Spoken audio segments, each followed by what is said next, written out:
आता बघूया टॉप 9 मोठ्या राजकीय बातम्या। पत्नीला नगरसेवक बनवायचं स्वप्न बघणाऱ्या नकुल भोईरची पत्नीकडूनच हत्या केल्यामुळे पिंपरी चिंचवडमध्ये खळबळ। घटनेनंतर सर्व स्तरातून नकुलबद्दल हळहळ व्यक्त। दरम्यान दोघांनी सुद्धा मद्यसेवन केल्याची माहिती समोर। सांगलीमध्ये जयंत पाटलांच्या कारखान्याचं नाव रात्री अज्ञातानं बदललं। राजाराम बापू कारखान्याचं नाव बदलून राजे विजय डफळे असं लिहिलं। सकाळी प्रशासनाकडून हे नाव हटवण्यात आलं असंही समोर। राजाराम बापू कारखान्याचं नाव बदललं। मी त्यांच्यासोबत सत्तेचा वापर करून जयंत पाटलांनी कारखाना स्वतःच्या घशात घातला। पडळकरांची जयंत पाटलांवर टीका, तर कारखाना परत द्यावा सभासदांची मागणी असल्याची पडळकरांची माहिती।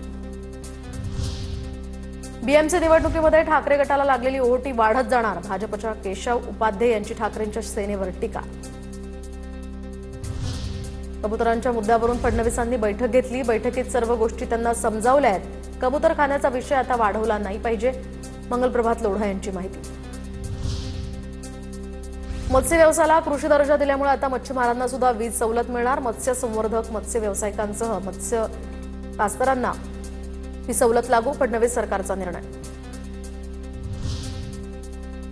अजित पवारांच्या राष्ट्रवादी काँग्रेस पक्षाचा 1 नोव्हेंबरला पुण्यामध्ये राज्यव्यापी मेळावा, तर पूर्वतयारीसाठी आज दुपारी 3 वाजता वांद्रे इथल्या रंगशारदा सभागृहात बैठक होणार। 2 नोव्हेंबरला अंतरवालीमध्ये शेतकऱ्यांच्या प्रश्नांसाठी बैठक। शेतकरी संघटनेचे नेते, तज्ज्ञ, अभ्यासकांसोबत बैठक घेणार। शेतकऱ्यांच्या हक्कासाठी ऐतिहासिक लढाई लढणार, जरांगेंची माहिती। राज्यांनी गोहत्या बंदी केली पाहिजे असं बाबासाहेबांनी लिहिलंय। संविधानाच्या मार्गदर्शक तत्वात हे लिहिलंय। फडणवीसांचं वक्तव्य, तर गोधन शेतीला जिवंत ठेवणार हे बाबासाहेबांना माहिती असल्याचंही विधान।